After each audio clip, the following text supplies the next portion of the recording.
Halo Warrior, kali ini kita kedatangan tamu spesial dari zona Wita ya, Kalimantan Timur. Nah, di sini ada Alisa Deliana, teman SMA saya ya, sama satu kelas jurusan IPA juga. Biasanya saya manggilnya Ciut sih, jadi ya emang itu panggilan akrab lah buat kami gitu. Tapi sebelum lanjut ke pembahasan yang bakal penting banget dan ramai banget gitu kan, kita baiknya perkenalan dulu deh. Dari Cut, silakan perkenalan dulu deh. Halo semuanya. Kenalin, nama aku Alisa Diliana. Biasanya dipanggil Alisa, Cia, apapun yang kalian suka. Tapi biasanya sih mostly orang-orang manggil aku Alisa. Aku harus ngasih tahu tempat lahir juga atau nggak usah? Boleh deh, boleh. Nggak Seperti usah ya. kan. Jadi aku lahir di Sukabumi 26 Oktober 2002. Kemudian usia 4 tahun aku pindah ke Kalimantan Timur sampai SD, sampai selesai SD. Setelah itu habis SMP ya aku pindah ke Kalimantan Selatan, baru di SMA-nya aku pindah ke Jawa Barat dan bertemu dengan Acep Andres. Sebenarnya kita udah ketemu dari SMP ya, Ya, waktu di Banjarbaru. dari Ya benar. lah ya. Jadi Iya waktu. ngomong-ngomong nih Cut, bisa itu gak jelasin atau sebutin lah. Kamu kan kuliah di Universitas Mula Warman nih. Kamu tuh ngambil jurusan apa sih gitu? Kalau boleh tahu. Iya. Jadi aku tuh kuliah di Universitas Mula Warman di Samarinda. Kenapa aku milih kuliah di sini tuh sebenarnya alasannya ini sih supaya deket sama ayah sama ibu aku. Gitu. Karena kan rumahnya di Kalimantan Timur juga, udah lama juga kan aku nggak ketemu. Jadi ya udahlah aku pikir kayaknya ya biar deket gitu. Terus juga kebetulan di Universitas Mula Warman tuh ada jurusan HI kan. Nah, aku tuh dari SMA pengen banget masuk HI karena waktu di SMA itu aku suka banget ikut-ikut lomba bahasa kayak bahasa Inggris, terus juga bahasa Jepang, aku ikutin bahasa Indonesia juga. Ya pokoknya jatuh cinta lah sama bahasa. Terus tahunya nanti kita lanjutin di HI itu ada apa aja. Oke, baik ya. Jadi ini buat para warrior, jadi Alisa Deliana ini atau akrabnya aku manggilnya Ciut itu dia mahasiswi dari Universitas Mula Warman atau biasanya UNMO orang menyebutnya, jurusan hubungan internasional ya, Fakultas Fisip. Iya. Yang pastinya angkatan 19 kan? Iya dong, angkatan 19. Pres. Oke, Masih fresh. masih pres ya. Masih 2 semester, masuk semester 3 kan? Tiga semester, iya. Online juga kan sama? Online. Online dong. Tahu nggak kan? Oh iya nih, ngomong soal kampus nih ya.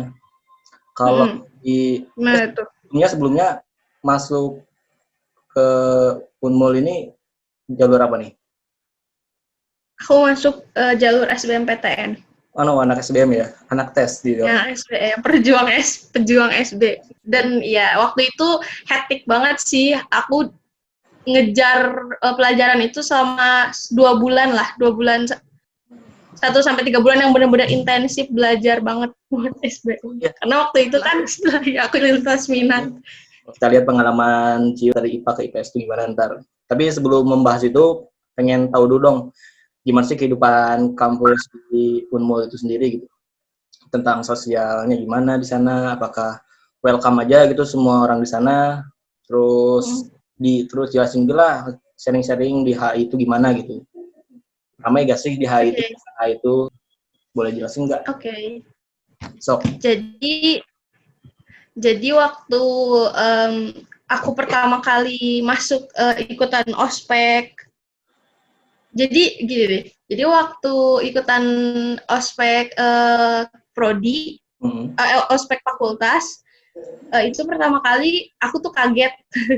Karena kan aku dari Jawa Barat nih, kita kan orang misalnya kalau bukan type sih, tapi kalau kita kan Jawa Barat ngomongnya tuh kayak pelan gitu kan adanya. Jadi waktu aku pertama ke Kalimantan itu, aku kayak culture shock gitu loh, kayak orang-orang tuh ngomongnya kayak teriak-teriak gitu, terus aku ngerasa kayak apa mereka marah ya sama aku setiap aku ngomong sama mereka. Beda, tapi lama-lama setelah ya beda culture kan, soalnya di Jawa Barat ya bisa beda culture. gitu. Terus juga yang bikin aku sedih itu aku nggak bisa bikin jokes Sunda lagi gitu. Kan biasanya waktu di SMA kita suka ngelucu-lucuan Sunda gitu kan.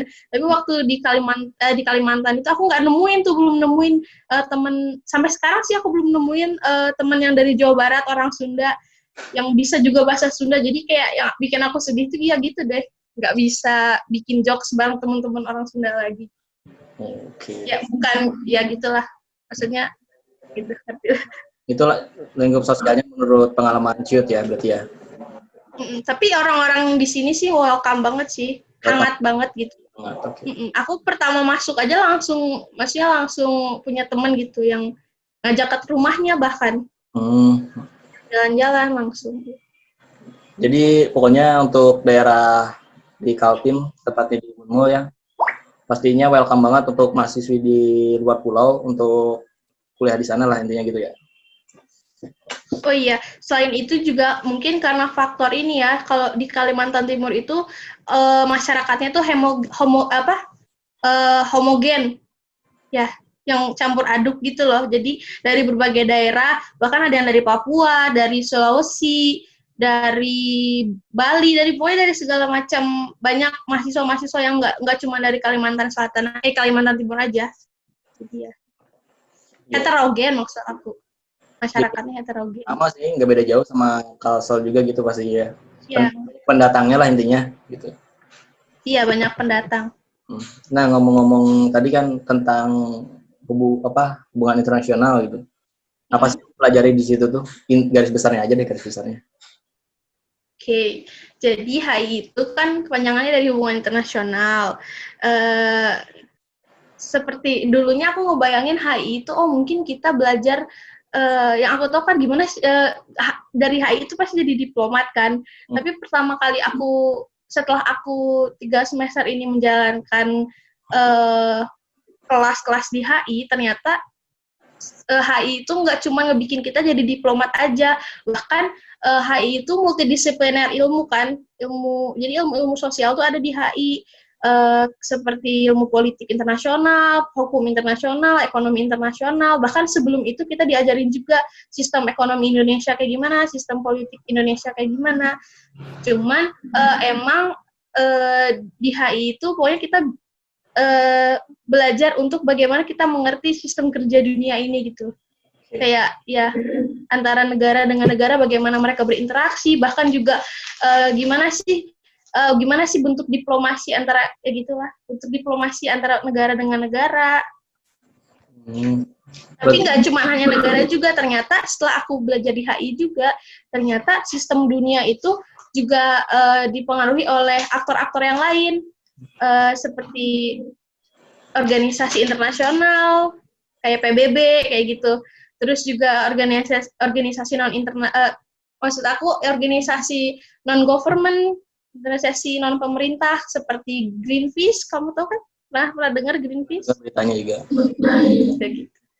Nah, ngomong-ngomong tentang asik pokoknya. Jurusan HI juga kan, berarti HI itu berarti rata-rata anak organisasi banget berarti. Berarti rata-rata emang suka berorganisasi atau bagaimana? Kalau di kampus di Unmul. Oh iya dong. Jadi gini nih, aku pertama kali masuk ke kelas itu ada satu dosen yang bilang kayak gini, kalau anak-anak IPA kan mereka mengaplikasikan ilmunya di laboratorium. Terus kalau anak-anak sospol kayak kalian, di mana kalian bisa mengaplikasikan ilmu yang ada di kelas? Terus ternyata jawabannya itu adalah organisasi salah satunya. Jadi ya kayaknya kalau untuk anak sosial politik, kalau kita nggak ikut organisasi itu bikin kita rugi sendiri gitu loh. Jadi karena kan di organisasi kita bisa ngembangin bakat kita, ngembangin diri kita juga, terus gimana kita bisa kerja sama orang-orang, karena kan itu inti hakikatnya dari sosial dan politik itu kan. Iya. Berarti emang nyambung banget dari jurusannya juga ya sosial dan politik, emang berhubungan dengan sosial, berhubungan dengan organisasi dan lain sebagainya gitu. Nah, Ya, benar. menarik banget nih kalau aku di apa, jurusan teknik komputer, tepatnya ngambil bisnis digital dan e-commerce. Itu kalau awal-awal emang aku keberatan dengan kata-kata kayak berorganisasi gitu. Soalnya emang ribetnya proyekan kalau aku sikapnya. Jadi proyekan, kita bikin tim, project. Jadi semester awal aku juga ikut organisasi beberapa dan keteteran. Keteterannya itu kan kalau organisasi pasti rapat mingguan, rapat ini ya. Ada program kerja ini gitu kan. Jadi suka bentrok, sedangkan project misalkan di waktu 1 bulan 2 bulan itu suka bentrok. Jadi semester 2 masuk aku berhenti tuh, semua organisasi aku berhenti, semua eskul yang aku ikuti aku berhenti, jadi aku fokus project. Nah, ada hal menarik juga nih tentang project yang aku ambil gitu kan. Jadi sebenarnya project itu sistemnya juga organisasi sebenarnya, tapi organisasi lingkup kecil, circle-nya kecil gitu. Kita dalam kerjanya atau goals-nya itu ya project yang sedang kita jalani gitu. Jadi sebenarnya project maupun organisasi itu dalam perkuliahan itu sama aja sih sebenarnya menurut aku. Sama-sama ada goals-nya lah. Jadi emang per jurusan tuh emang ada wadahnya sendiri gitu. Kalau FISIP jelas organisasi lingkup sosial. Kalau kayak teknik komputer atau fakultas teknik pasti proyekan bentuknya. Kalau FMIPA kan pasti kayak laboratorium, tempat atau wadahnya gitu. Jadi emang beda-beda tapi tetap satu lah gitu. Satu goal, satu lah. Jadi kan kita mau ngembangin diri, terus kita juga mau ngeaplikasiin ilmu yang udah ada di kelas itu gimana sih kalau ditaruh di masyarakat luas kayak gitu kan. Intinya kan kita mau berguna kan. Ilmu kita mau dibikin berguna. Soalnya kalau ngomong materi doang, masa perkuliahan itu, kalau materi itu sebenarnya nggak usah kuliah pun bisa belajar gitu kan. Kalau materi, misalnya kan Google juga lebih pinter gitu. Semuanya ada di Google gitu, kita bisa belajar gitu di Google apa aja. Tapi kalau kuliahnya ngebangun link, kita yang banyak gitu kan, saling sharing tentang pengalaman. Kayak misalkan aku punya teman, dia udah punya bisnis sendiri gitu. Nah, aku tertarik dong, gimana sih dia umur segitu bisa ngebangun bisnis yang baik gitu. Ya aku deketin lah. Nah, sharing dong, gimana sih kamu awalnya ngebangun bisnis dan jelasin dan ya ada ketertarikan juga dalam diri untuk ngebangun bisnis kayak gitu. Kayaknya kuliah tuh emang lebih penting sih, materinya sekitar 30-40% lah gitu, kalau menurut aku gitu. Ya betul. Dan menurut aku juga di mana lagi gitu kalau nggak di lingkungan berpendidikan, lingkungan yang orang-orang ingin belajar, kita bisa nemuin orang-orang untuk diskusi bareng kayak gitu kan. Itu sih yang paling pentingnya, paling nikmat ya dari kuliah itu, kita belajar, terus kita nemuin teman diskusi, kita explore lagi ilmu lebih dalam kayak gitu sih yang nikmatnya belajar gitu. Jadi setuju ya tentang kuliah tuh tidak hanya materi yang dikejar, tapi yang lebih penting tentang pengalaman ya. Setuju ya. Nah, terus ngomong-ngomong tentang pengalaman juga kan, sama di dunia perkuliahan, itu kan di lingkup sosial kita suka ada nih pendapat-pendapat atau ya argumentasi-argumentasi kayak misalkan jangan kuliah atau enggak juga sama aja lah, kayak misalkan goals-nya dari kuliah juga kan pasti nyari kerjaan gitu. Nah, sinkron kan sama yang tadi. Nah, terus pendapat Ciut gitu tentang kerja aja lah, nggak usah kuliah gitu, sama aja ininya kerja, itu gimana? Kalau dari atau opini dari Ciut gimana tuh tentang hal tersebut gitu? Udah tahu gak? Siapa tahu kan juga yang mau nyari-nyari, waduh bingung nih gitu. Kuliah dulu apa langsung kerja ya? Tapi kalau dipikir-pikir benar juga sih, kerja aja langsung, kan kuliah juga kerja juga endingnya gitu. Kalau menurut Ciut gimana? Kalau menurut aku sih itu depends on the people ya, kayak itu tergantung sama mau dibawa kemana hidup kamu gitu loh. Aku sebenarnya sih sebenarnya lebih kayak aku nge-campaign banget sebenarnya terkadang sama anak-anak kelas 12 tuh kayak, kalau kamu masih bingung kamu mau kuliah apa, terus nanti takutnya di tengah jalan nanti kamu malah kayak bingung mau jadi nggak serak sama apa yang awal, mending kamu nggak apa-apa gap year dulu gitu loh, kayak uh, dan itu juga kan sebenarnya gap year itu kan juga direkomendasikan kan sama University of Harvard kan kalau nggak salah, dari Profesor Harvard itu untuk, karena ya bayangin aja usia kita yang baru keluar SMA, kita masih labil, kita belum tahu mau dibawa kemana hidup kita ini, tapi itu bakal berbeda sama orang-orang yang emang udah punya start point gitu loh, kayak dari SMA dia mau apa, udah tahu step-step dalam pencapaian dia, dalam ya tangga kesuksesan dia tuh dia mau ngapain gitu. Tapi kalau misalnya buat anak-anak, beda halnya sama anak-anak yang masih unstable gitu loh, kayak nggak tahu harus mau ngambil apa, sukanya apa, bahkan belum tahu. Nah kalau menurut aku sih jadi ya antara penting, kuliah itu penting, sangat penting juga, dan kalaupun kamu milih untuk kerja ya menurut aku sih ya itu tergantung kamu. Tapi gini nih, oh ya ini menarik, aku jadi punya teman nih, namanya aku punya teman di kuliahan. Jadi dia itu sempat gap year dan dia sempat kerja dulu sebelum kuliah. Terus dia cerita tuh gimana dunia kerja yang sebenarnya. Dan kata dia tuh sebagai lulusan SMA terus langsung kuliah tuh langsung kerja itu pokoknya apa ya, emosi kita tuh belum siap gitu loh untuk menerima, ya untuk menyesuaikan dengan beradaptasi dengan dunia kerja kayak gitu loh. Jadi tapi beda halnya sama anak-anak yang emang udah kekeh gitu, udah aku siap nih untuk jadi angkatan kerja, aku siap buat kerja, aku bakalan bisa nyanggupin semua job desk yang bakalan aku emban gitu loh. Tapi kalau misalnya untuk anak-anak yang kayaknya itu kamu refleksi intinya tuh kamu refleksi diri kamu dulu, kayak kamu bakalan siap gak sih buat nerima semua tanggung jawab kalau nanti masuk dunia kerja. Terus jangan pikirin kalau misalnya memilih untuk langsung kerja misalnya nih, kamu harus tahu dulu kamu bakalan siap gak buat nanggung semua tanggung jawab ini. Terus kamu bakalan emosi kamu bakalan stabil gak buat di dunia kerja. Nah kalau misalnya merasa kayaknya belum deh, kayaknya enggak, kayaknya masih takut gitu loh dunia kerja. Nah ya kalau aku sih intinya enggak menyalahkan kayak kamu harus kuliah, kamu harus kerja kayak gitu, enggak sih. Jadi tergantung sama orangnya gitu ya.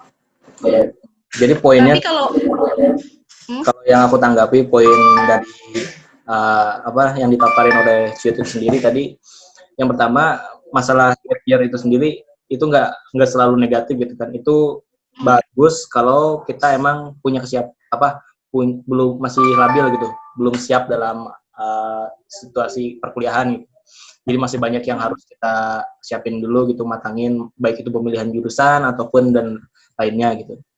Nah, lalu tadi Alisa juga menjelaskan masalah kerja atau kuliah dulu itu tergantung mental kita, kesiapannya gitu. Kita siap kuliah dulu atau emang siap langsung kerja gitu. Kalau misalkan dari mentality kitanya udah siap untuk kerja gitu, nerima tanggung jawab yang begitu besar saat bekerja, it's okay gitu kan, kerja aja gitu.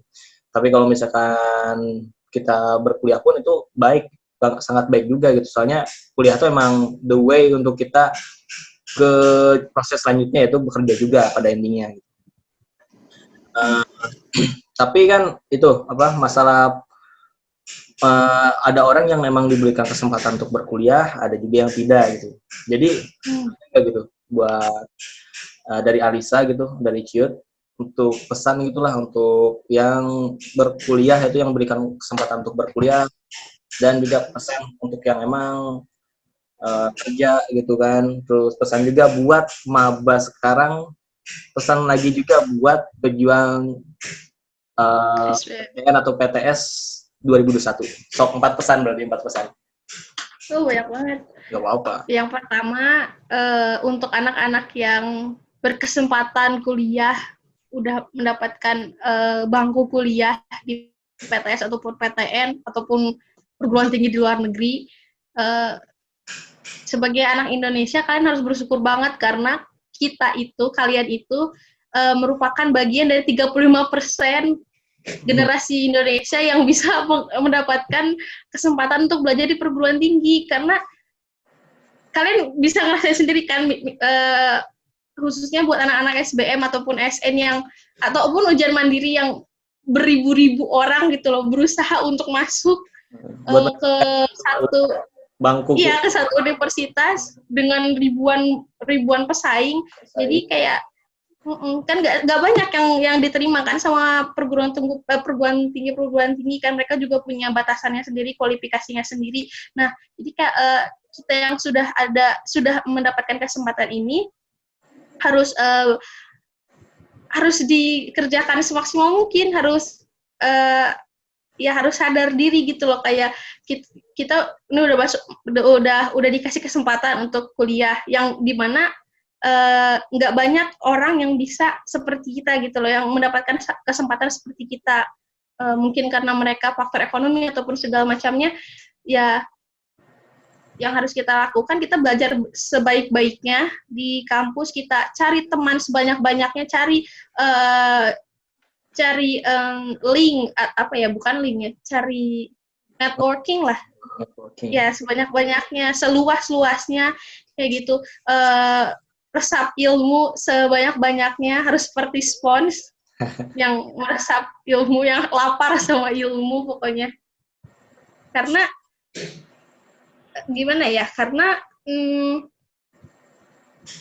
kayak ini tuh waktu usia-usia, meskipun belum ada kata terlambat, namun di usia kita ini sebenarnya dengan dikasihnya kesempatan buat kuliah, kalau kita manfaatkan secara betul gitu loh, karena usia di fase belasan tahun kita ini emang benar-benar harus kita pergunakan untuk mendapatkan ilmu sebanyak-banyaknya, ilmu-ilmu baru apapun itu, supaya nanti di usia lanjut kita tuh kita bisa ngegunain ilmu kita ini loh, yang kita dapetin semasa muda ini untuk kemaslahatan umat manusia kayak gitu.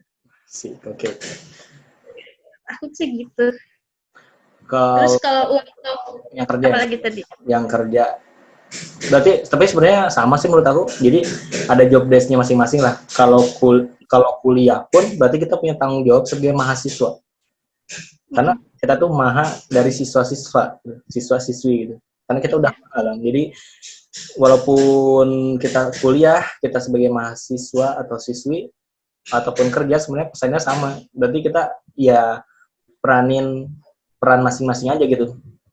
Yang udah mental siap untuk bekerja, ya peranin job desk-nya sebagai pekerjaan apa gitu. Kalau ya kuliah, ya kita tanggung jawab kita ya mencari pengalaman sebanyak-banyaknya, ilmu sebanyak-banyaknya buat diterapkan dari kehidupan kita ke depannya gitu, baik saat bekerja maupun saat kita bersosialisasi dengan masyarakat gitu. Berarti sama aja lah itu, berarti ya. Kalau di yang karena kalau menurut aku, karena ilmu tuh nggak cuma ada di dalam ruangan gitu loh, kayak bahkan lebih banyak ilmu tuh di luar daripada yang bisa kita bayangkan. Jadi untuk anak-anak yang belum bisa berkesempatan untuk misalnya mereka ingin melanjutkan kuliah tapi karena terkendala banyak hal dan memutuskan untuk bekerja, kalau menurut aku nggak usah down, nggak usah ngerasa kayaknya aku nggak bakalan bisa deh kayak mereka, atau nggak bakalan bisa deh ngejar mereka. Kalau menurut aku nggak kayak gitu, karena kalian juga sama-sama belajar gitu loh, cuman medianya berbeda. Kalau anak-anak kuliah medianya di perkuliahan di kampus, sedangkan kalian ya di tempat-tempat kerja di mana kalian bekerja gitu loh. Terus juga aku punya satu kata-kata nih, seperti halnya katapel ataupun busur panah, kalian tuh harus nggak apa-apa mundur dulu beberapa langkah ke belakang untuk bisa melesat maju seperti busur panah tersebut. Jadi kalaupun ngerasa saat ini ataupun yang kuliah ngerasa kayaknya kuliah kok gini-gini aja, nggak bakalan mending aku kerja aja atau kayak gimana, kalau menurut aku pas kita ngerasa kayak gitu tuh ya nggak apa-apa gitu loh. Ya pasti akan ngerasa ada fasenya kita ngerasa nggak bisa ngerasa kayaknya nggak ada gunanya gitu loh aku kuliah, atau nggak ada gunanya sih aku kerja gitu loh, atau cuman kayak gini-gini aja sebenarnya. Kadang Ya terbalik itu juga itu. kuliah ngomongin kok gini-gini aja kuliah tuh, lebih baik kerja. Ya. Terus yang kerja, aduh kok kerja gini, ya, coba kuliah pasti lebih asik, pasti ada saling pemikiran gitu antara yang kuliah dan kerja, Ya, pasti gitu kan. bentrokan. Padahal intinya sebenarnya satu, bersyukur aja sama apa yang kamu dapetin kayak gitu loh. Terus sacrifice gitu loh. Gigih sama apa yang udah kamu kuliah dan kerja itu sama-sama belajar untuk bertanggung jawab, mempertanggungjawabkan apa yang kamu pilih kayak gitu. Kalau menurut aku sih. Oke dah, itu untuk masalah kerja dan kuliah atau dari opini kita gitu kan, sebagai ya sebagai apa nih, generasi Z lah gitu kan sih. Nih terus by the way ini untuk masalah pesan untuk maba nih, maba yang sekarang 2020 sama calon maba 2021 apa nih pesannya? Pesannya belajar. Pesannya pesannya buat anak-anak anak-anak mahasiswa baru angkatan 2020 yang dimana kalian itu berbeda, spesial, angkatan yang spesial karena ya melewati hal harus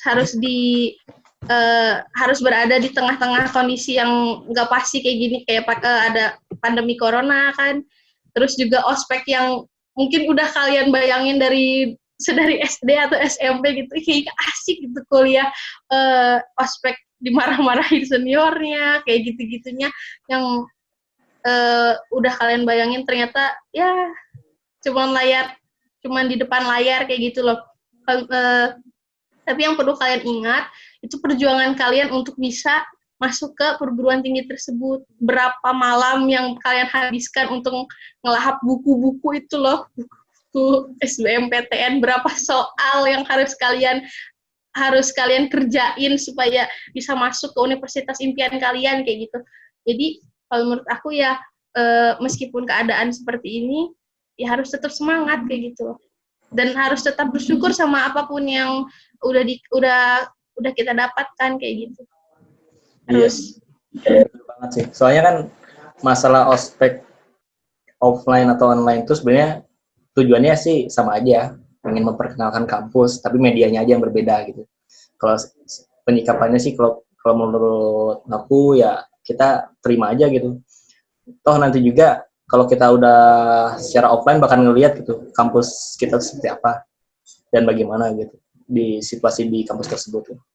Terus aku mau ini nih memberitahu ke maba-maba sekarang, kalau nanti di semester 1 atau semester 2 kalian merasa salah jurusan, stop dulu, stop, jangan mikir pengen pindah jurusan, karena itu pasti akan dialami oleh semua orang. Kalau benar banget. soalnya kemarin aku juga ngerasain, kok aku di bisnis digital gini-gini amat gitu, kayak aduh passion aku apa emang di sini, kayaknya salah jurusan deh, kok aku susah ya balik sini ya gitu, kok aku rasa kok terlalu banyak project ini gitu. Aku juga awalnya ngerasa